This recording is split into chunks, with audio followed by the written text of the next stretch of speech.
Hello, kamusta ka at welcome back sa channel ko. Napansin mo ba? Kapag may taong sobrang taas ng pride, parang kahit siya na ang mali, siya pa rin ang galit. Kahit siya na ang unang lumayo, siya pa rin ang naghihintay na ikaw ang maunang lumapit. At kahit halatang namimiss ka niya, pipiliin pa rin niyang magmukhang wala siyang pakialam. Kung nakarelate ka dyan, hindi ka nag-iisa. Maraming tao ang nalilito kapag nakikitungo sa isang taong mataas ang pride.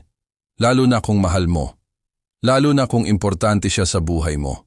Dahil dumadating ka sa puntong tinatanong mo ang sarili mo, ako ba ang dapat magpakumbaba? Ako ba ang dapat unang mag-message? Ako ba ang dapat umintindi kahit ako naman ang nasasaktan? At habang paulit-ulit mong ginagawa iyon, unti-unti mong nakakalimutan ang sarili mo. Ang totoo, hindi masamang magmahal, hindi masamang umintindi, hindi masamang magbigay ng pangalawang pagkakataon. Pero kapag ang lahat ng adjustment ay galing sa iyo, habang ang kabilang tao ay patuloy na nakakulong sa kanyang pride, may problema na. Sa video na ito, pag-uusapan natin kung ano ang dapat mong gawin kapag mataas ang pride ng isang tao. Hindi para makipagkompetensya sa pride niya. Hindi para patunayan kung sino ang mas matigas. Kundi para mapanatili mo ang respeto mo sa sarili habang hinaharap mo ang sitwasyon ng may wisdom. Dahil minsan, ang pinakamalaking pagkakamali natin ay iniisip nating mas maraming effort ang solusyon. Samantalang ang totoo, mas malinaw na pag-iisip ang kailangan. Isipin mo ito, may dalawang tao na nagtatalo. Pareho silang galit, pareho silang naghihintay na mauna ang isa. Pareho silang ayaw magpakumbaba. Parang dalawang sasakyan na nakahinto sa makitid na daan. Walang gustong umatras kahit isang metro. Ang ending? Pareho silang hindi makausad. Ganito rin ang nangyayari kapag pride ang namamayani. At dito pumapasok ang unang bagay na kailangan mong gawin. Huwag mong habulin ang taong pinipili ang pride kaysa komunikasyon. Mabigat pakinggan pero mahalagang maintindihan mo ito. Kapag ang isang tao ay nasanay na ikaw palagi ang sumusuyo, ikaw palagi ang unang lumalapit, at ikaw palagi ang nag-aayos ng problema, unti-unti niyang iisipin na normal iyon. Hindi niya mararamdaman ang epekto ng kanyang pagiging matigas dahil alam niyang nandyan ka para saluhin ang lahat. Parang batang laging sinasalo kapag nadadapa. Hindi niya natututunang tumayo mag-isa. May isang lalaki na kilala ko. Tuwing nag-aaway sila ng partner niya, siya palagi ang unang nagme-message. Kahit hindi siya ang may kasalanan. Kahit siya ang nasaktan. Ang dahilan niya, ayaw niyang lumaki ang problema. Maganda ang intensyon niya. Pero makalipas ang ilang taon, napansin niyang mas lumalala ang sitwasyon. Mas tumataas ang pride ng partner niya. Mas tumitindi ang pananahimik nito kapag may conflict. Bakit? Dahil wala nang dahilan para magbago. Alam niyang may babalik at babalik para ayusin ang lahat. Minsan, ang pinakamalakas na mensahe ay hindi ipinapadala sa chat. Ipinapadala ito sa pamamagitan ng katahimikan at respeto sa sarili. Hindi ibig sabihin nito na magiging cold ka. Hindi ibig sabihin nito na magpapakamatigas ka rin. Ang ibig sabihin lang, huwag mong gawing responsibilidad ang problema na ayaw namang harapin ng kabilang tao. May mga tao kasing hindi natututo sa paliwanag. Natututo sila kapag naramdaman nila ang resulta ng kanilang mga desisyon. At habang ginagawa mo ito, may isa pang bagay na dapat mong tandaan. Huwag mong gawing personal ang pride niya. Ito ang madalas na pagkakamali ng maraming tao. Kapag hindi sila kinakausap, iniisip nila agad na hindi sila mahal. Kapag hindi sila hinahanap, iniisip nila agad na wala silang halaga. Kapag hindi sila sinusuyo, iniisip nila agad na hindi sila importante. Pero hindi laging ganoon ang dahilan. May mga taong mataas ang pride hindi dahil wala silang pakialam, kundi dahil takot silang magpakita ng kahinaan. Takot silang ma-reject.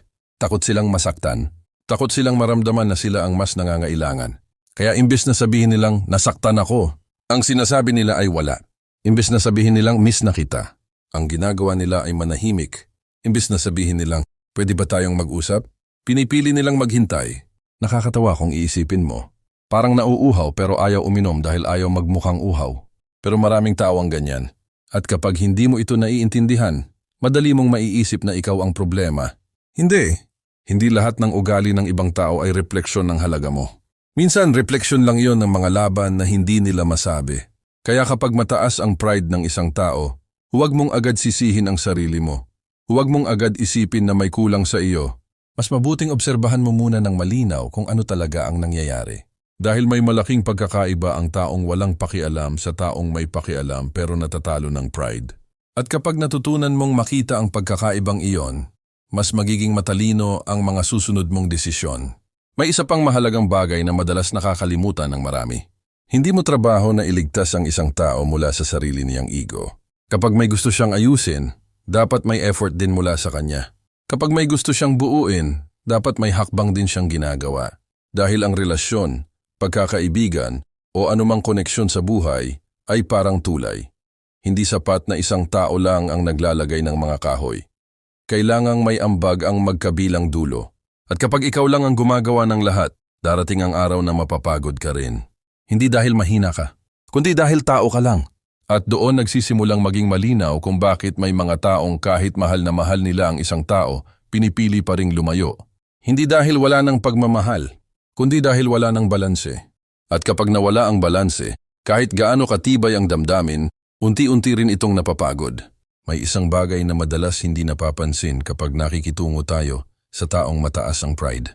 Akala natin, mas marami tayong sasabihin, mas maiintindihan nila tayo.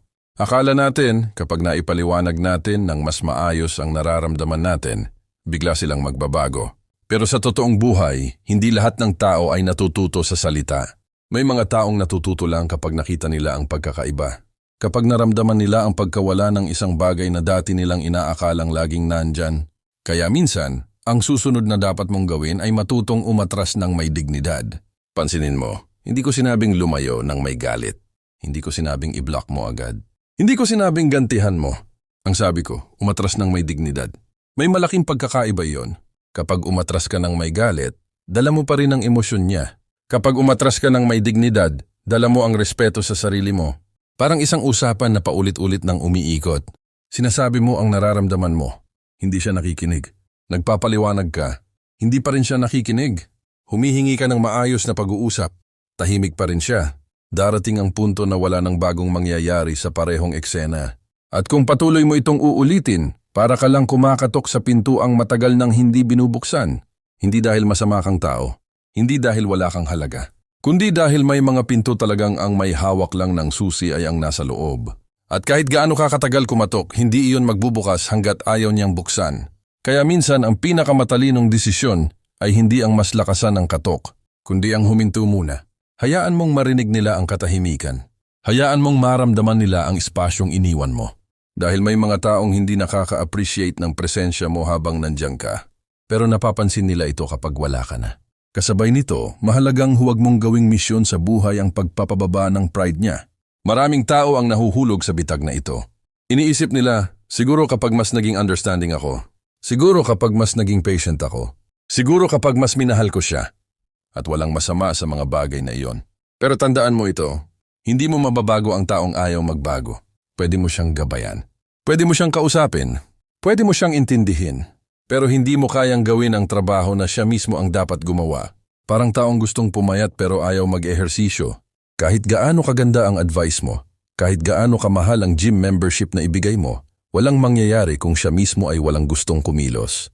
Ganito rin ang pride. Ang pagbabago ay nagsisimula sa awareness. Kailangan muna niyang makita na may problema. Kailangan muna niyang tanggapin na may kailangang baguhin. At kung wala pa siya sa puntong iyon, wala kang kontrol doon.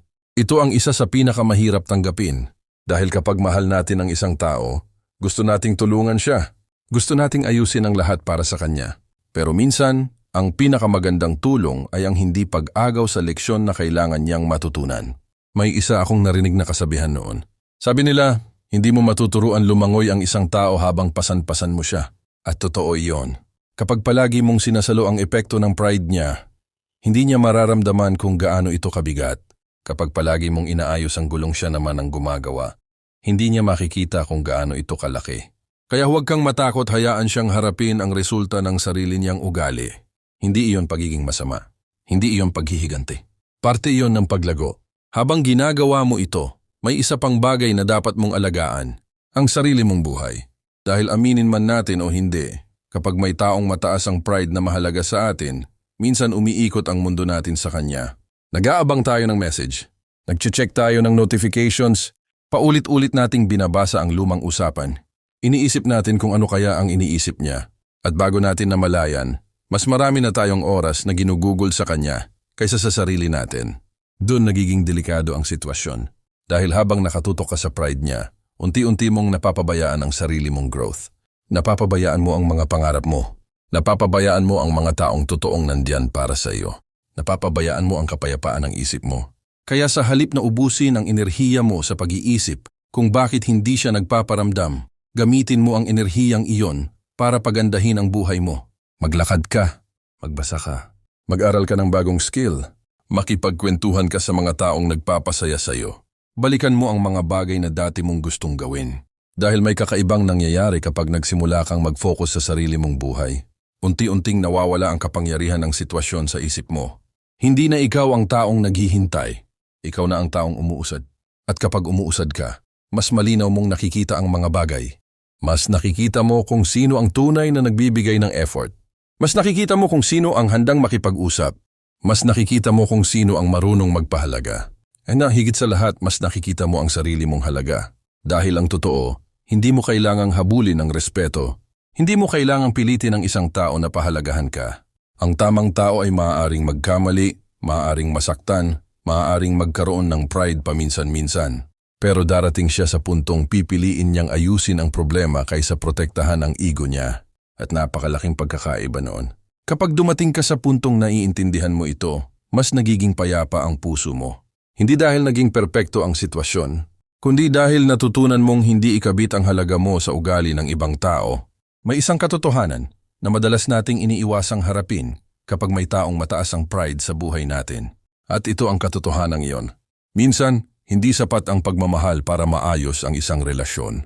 Alam kong medyo mabigat pakinggan dahil lumaki tayo sa paniniwalang kapag mahal mo ang isang tao, kakayanin ninyong lampasan ang lahat. Pero sa totoong buhay, kailangan ng higit pa sa pagmamahal. Kailangan ng respeto, kailangan ng komunikasyon, kailangan ng pagpapakumbaba, at higit sa lahat, kailangan ng willingness na aminin kapag nagkamali. Dahil kahit gaano kalaki ang pagmamahal, kung palaging ego ang nananalo, unti-unting napapagod ang relasyon. Parang halaman na araw-araw mong dinidiligan. Pero may isang taong araw-araw ding pumuputol sa ugat nito.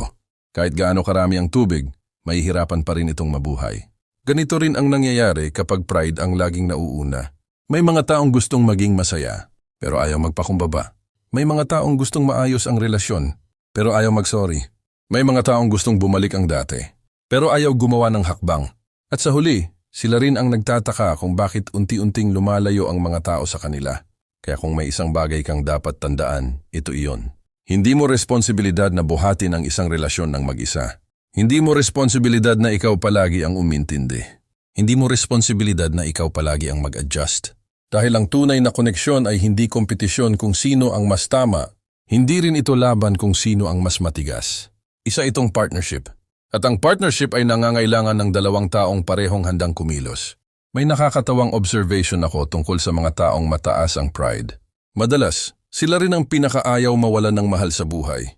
Pero dahil sa sobrang pagprotekta nila sa ego nila, sila rin ang nagiging dahilan kung bakit nawawala ang mga taong mahalaga sa kanila. Parang taong sobrang takot mabasa sa ulan. Kaya hindi na lang siya lumabas ng bahay. Oo, hindi siya nabasa. Pero hindi rin niya naranasan ang magandang tanawin sa labas. Ganito rin ang pride. Pinoprotektahan ka nito sa ilang bagay. Pero kapag sobra na, ikinukulong ka rin nito. At kung may taong mahal mo na nakakulong sa sarili niyang pride, tandaan mo ito. Hindi mo mabubuksan ang pinto para sa kanya kung siya mismo ang may hawak ng kandado. Pwede kang kumatok. Pwede kang maghintay ng kaunti. Pwede kang magbigay ng pagkakataon. Pero hindi mo maaaring pilitin. At wala kang dapat ikahiya kapag dumating ang araw na piliin mong protektahan ang sarili mong kapayapaan. Maraming tao ang nagkakamaling isipin na ang paglayo ay laging ibig sabihin ng pagsuko. Hindi palagi. Minsan ang paglayo ay tanda ng maturity. Minsan ang paglayo ay tanda ng self-respect. Minsan ang paglayo ay paraan para sabihin sa sarili mo na mahalaga ka rin. Na hindi lang puro damdamin ng ibang tao ang dapat alagaan. Na may puso ka ring napapagod. May isip ka ring napupuno. May emosyon ka ring nasasaktan. At kapag natutunan mong pahalagahan ang sarili mo, may kakaibang kapayapaan na dumarating. Hindi mo na kailangang habulin ang validation. Hindi mo na kailangang pilitin ang isang tao na makita ang halaga mo. Hindi mo na kailangang magmakaawa para lang mapili dahil alam mo na sa sarili mo kung ano ang halaga mo. At kapag alam mo ang halaga mo, mas nagiging malinaw kung sino ang dapat mong bigyan ng oras, pagmamahal, at enerhiya. Sa bandang huli, ang taong tunay na nagmamahal ay hindi perpekto. Magkakamali rin siya. Minsan magiging matigas din siya. Minsan masasaktan ka rin niya. Pero kapag mahal ka talaga niya, darating siya sa puntong pipiliin niya ang relasyon kaysa sa pride. Pipiliin niya ang pag-uusap kaysa pananahimik. Pipiliin niya ang pag-aayos kaysa paglayo. At kung hindi pa niya kayang gawin iyon ngayon, tandaan mong hindi ibig sabihin noon na kailangan mong isakripisyo ang sarili mo habang naghihintay. Ang buhay ay masyadong maikli para gugulin sa walang katapusang paghahabol. Mas maganda itong gugulin sa paglago, sa paghilom, sa pagbuo ng mas magandang bersyon ng sarili mo, at sa pakikipag-ugnayan sa mga taong marunong ding magbigay ng parehong effort na ibinibigay mo.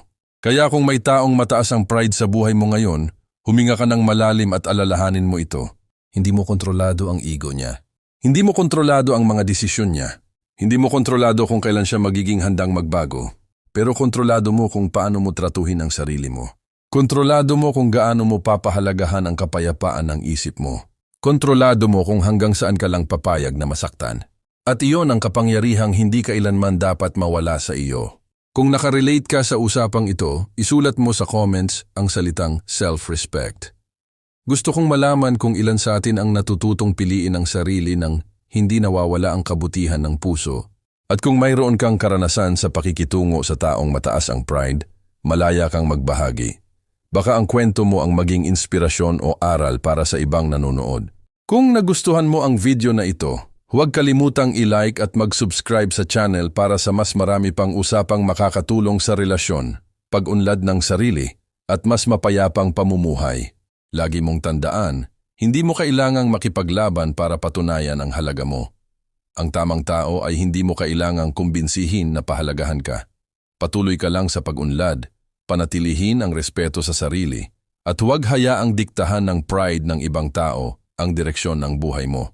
Mag-ingat ka palagi, panatilihing matatag ang puso, malinaw ang isip, at tandaan mo, ang pinakamagandang relasyon ay nagsisimula sa taong marunong munang pahalagahan ang kanyang sarili.